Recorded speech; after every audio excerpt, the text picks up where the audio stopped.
नमस्कार व्यूअर्स, सभी को मेरा नमस्कार। मैं अपने नियमित वीडियो में मेरा आज का टॉपिक है शक्ति। शक्ति से मेरा आज का जो मुझे मतलब सोचना मैंने तो शक्ति का आज मैंने जो अनुभव किया वो इस तरह से कि जब सुबह मॉर्निंग में हम लोग उठते हैं, जब भी हम उठ के हम जब लोग सुबह ब्रह्म मुहूर्त में माँ धरती को प्रणाम करने के बाद अपने हाथों को देखने के बाद, क्योंकि सुबह का जो हमारा मंत्र है कराग्रे वसते लक्ष्मी कर मूले सरस्वती कर मध्य तु गोविंदा प्रभाते कर दर्शनम समुद्र वसने देवी पर्वत स्तन मंडले विष्णु पत्नी नमस्तुभ्यम पादस्पर्शम समत्सवे, कि हम जो धरती माता पे अपना पैर रखते हैं उसके लिए भी हम क्षमा याचना करते हैं। तो ये सब चीज़ें हम जब समझते हैं और अपने हाथों का नियमित दर्शन करते हैं तो हमारी शक्ति, हमारी ऊर्जा हमें महसूस होती है अपने में। और हमारे हाथ ही सबसे बड़े गोविंद हैं। गोविंद का दर्शन जब सारी हमारे हाथों में है तो फिर हम लोगों को उस ताकत का अनुभव महसूस होता है। ये नहीं कि हम उसी में हम अपना सारा नियमित कार्यक्रम करते हैं, अपने पूजा पाठ, अपना सब कुछ नहाना धोना, मगर सुबह का ब्रह्म मुहूर्त का जो समय होता है उसमें देखेंगे हम, अगर हम ब्रह्म मुहूर्त में कोई बाहर जाके देखें और प्रकृति का दर्शन करें तो इतना अच्छा लगता है। उस समय का हवा बहुत शुद्ध होती है, बहुत सुंदर लगती है। उस समय गर्मी का मौसम है और भी अच्छी लगती है सुबह की हवा।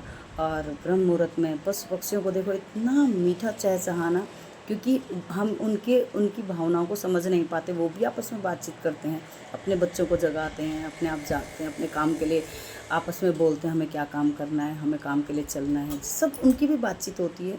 जानवरों में और देखें, कुत्ते बिल्ली सभी अपने भोजन के लिए घूमने लग जाते हैं।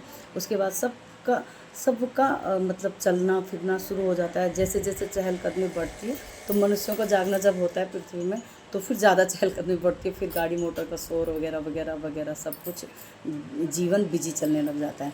मगर जब तक हम लोग इस तरह से इस प्रकृति के अनुभव को समझते रहेंगे तो हमारी सकारात्मक ऊर्जा बढ़ती है। जब जब हम इस चीज़ को महसूस करते हैं ना, प्रकृति का संगीत, मैंने कहा कि हम एक पौधा, एक पेड़, एक वनस्पति शुद्ध हवा के साथ साथ इतना अच्छा संगीत देती है। आप हवा की सरसराहट में भी सुनेंगे ना तो बहुत अच्छा संगीत सुनाई देता है। लगता है कि हमें हवा जब सुबह की मिलती, लगता है माँ दुर्गा हमारे सिर या माथे पे हाथ सहला रही है। इतना अच्छा अनुभव होता है, अपने दिल को बहुत अच्छा लगता है तब हमें ब्रह्म मुहूर्त में उठने के बाद, और शरीर बहुत अच्छा हो जाता है, मैंने देखा। और अपनी अच्छी शक्तियों को अगर किसी को बनाए रखना है ना तो ब्रह्म मुहूर्त में उठना बहुत अच्छा रहता है शरीर के लिए। और थोड़ा अपनी योग साधना की तरफ ध्यान देना। योग से मेरा जो है कि योग शक्ति भी हमको परमात्मा ही, मुझे लगता है कि देव शंकर भगवान को द्वारा दी गई शक्ति, योग शक्ति। और योगा दिवस भी आता है तो उसमें भी हम पार्टिसिपेट कभी कभी कर ही लेते हैं। अगर नहीं करते हैं नियमित अपने घर में थोड़ा 5-10 मिनट योगा करना चाहिए। मैंने देखा कि योग लोगों को बहुत कठिन लगता है। मैं प्रॉपर पद्मासन में बैठ के पूरी पूजा अपनी कर लेती हूँ। जितना भी मुझे टाइम अपने श्लोक पढ़ने में लगता है मैं पूरा टाइम उसमें कर लेती हूँ अपना योग में। और पद्मासन में बैठ के और शीर्षासन कम से कम 5 मिनट, शीर्षासन जबकि कठिन है पर मैं 5 मिनट तक शीर्षासन कर लेती हूँ। शीर्षासन इतना अच्छा, हमारे शरीर में रक्त का संचार सिर पे आता है तो शरीर बहुत स्वस्थ रहता है, बुद्धि बहुत अच्छी काम करती है। तो मैं ये कहती हूँ कि योग भी हमारे अपने हाथ में कंट्रोल करना, हम क्या नहीं कर सकते। परमात्मा ने हमें इंसान इतना अच्छा शरीर दिया, हम सब कर सकते हैं। पर हम जब सुबह उठ के ब्रह्म मुहूर्त में अपना फ़ोन चलाना शुरू कर देंगे और फ़ोन कॉल्स वगैरह वगैरह शुरू कर देंगे, चैटिंग वगैरह शुरू कर देंगे, तो उसका भी समय होना चाहिए।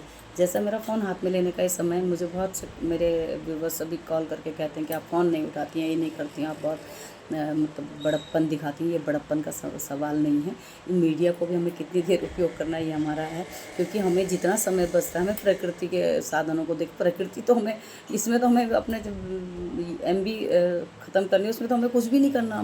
हमें बिना उसके प्रकृति प्रेम दे रही है तो हमें उसको लेना चाहिए, उस प्रेम को स्वीकार करना चाहिए।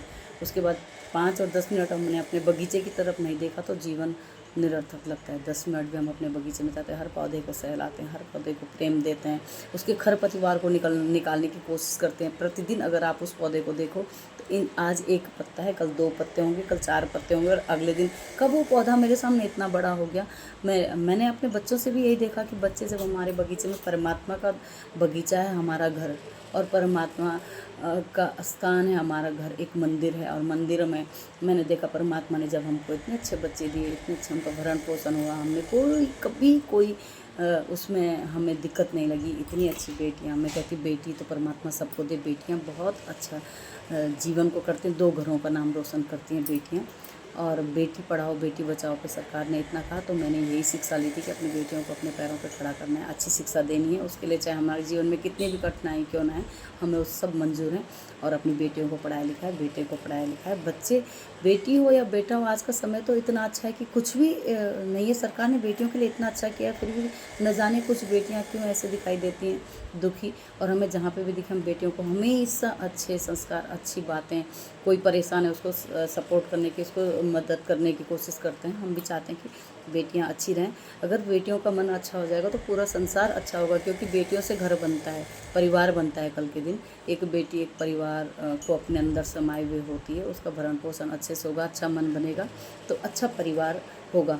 ऐसा नहीं कि सोनम रघुवंशी की तरह इतना बड़ा कांड कर गई, कैसी बेटी रही होगी, उसकी विकृति मानसिकता में पहले से रही होगी। ऐसा नहीं कह सकते हम लोग, उसके माँ बाप को पता नहीं था, उनको उसकी विकृति का उनको पता रहा होगा किस तरह की लड़की है। क्योंकि माँ सबसे अच्छी फ्रेंड, मैंने एक बार पहले भी कहा, सबसे अच्छी दोस्त होती है माँ अपनी बेटियों की। बेटी की हर हरकत, हर बात, हर खुशी, हर दुख का अनुभव होता है माँ के अंदर। ये माँ ऐसे देख के चेहरा बता लेती है कि मेरी बेटी को क्या गम है और क्या खुशी है। और खुशी शेयर सबसे पहले बेटी अपनी माँ के साथ करती है। बच्चे चाहे बेटा हो चाहे बेटी हो, अपनी माँ के साथ करते हैं सबसे पहले खुशी शेयर। मैं खुद मेरा जब तक कि मेरा उल्टा था, मैं अपने पापा के साथ अपनी खुशी शेयर करती थी। अभी तो खैर मेरे पापा इस संसार में अब नहीं है, जहाँ भी हैं परमात्मा उनको शांति दे। और मैं बहुत प्रेम अपने पिता को करती थी, और अभी कहीं ना कहीं वो छवि दिखाई देती है हम लोगों को, तो बहुत अच्छा लगता है, बहुत सुंदर लगता है। ये सब चीज़ें बहुत अच्छी लगती हैं। और माँ बाप का अनुसरण, ऐसा किसी भी माँ बाप को भगवान ऐसे बच्चे ना दे, सबको अच्छे बच्चे दे, अच्छा बनाए, अच्छा शरीर दे, अच्छा मन दे, विकसित समाज को बनाने में वो बच्चे भूमिका निभाएं। ऐसा नहीं किसी के घर को उजाड़ें। घर उजाड़ने की बात बिल्कुल नहीं होनी चाहिए थी, ये घर बनाने की बात थी। वो रिश्ता बन रहा था, और रिश्ता जब बनता है तो फिर घर बनता, परिवार बनता, उस परिवार का नाम बनता, उसमें एक अच्छी बहू का नाम बनता। जैसे सभी सास ससुर अगर ये बोलें कि हमारी बहू अच्छी है तो किस्मत वाली होती है। और मुझे ये किस्मत मिली है, मुझे परिवार में सबका प्यार मिला है। मैं बहुत अपने आप को खुश नसीब समझती हूँ कि मुझे इतने अच्छे पति, इतना अच्छा घर परिवार, इतना अच्छा बाग बगीचा, जितनी मेरी मतलब शोहरत, जितना भी मैं चाहती थी ना, पर नेमत उस परमात्मा से। मैंने कभी ये नहीं सोचा कि मुझे बहुत चांदी सोना या घर परिवार, बहुत बड़ा बंगला, कार, कोठी मिले, ये मैंने कभी नहीं परमात्मा से मांगा। मैंने मांगा हमेशा एक अच्छा बगीचा जो आपकी नेमत में रहे, एक अच्छा घर जो आपके कहने से चले। और आज मुझे लगता है कि मेरे बच्चे भी मुझे फॉलो करते हैं और मांस मदिरे से दूर रहते हैं। किसी चीज़ को कहते हैं मम्मा नहीं, ये नहीं लेना है, तो बहुत खुशी मिलती है हमें। शुद्ध शाकाहारी परिवार है, मैं आर्मी वाले बैकग्राउंड के घर की हूँ, तो मुझे पता है आर्मी वालों को तो खाने की आदत होती है। तो मेरे हस्बैंड बाहर जाके खा लेते हैं जब भी उन्हें खाना होता है, या खुद बनाते हैं, खुद खाते हैं। वो भी बहुत सपोर्ट करते हैं, ऐसी बात नहीं है। मुझे बहुत अच्छे अपने सपोर्टर पति मिले हैं। इसी के साथ इस सबको मिले परिवार में, मैं यही चाहती हूँ। जय उत्तराखंड।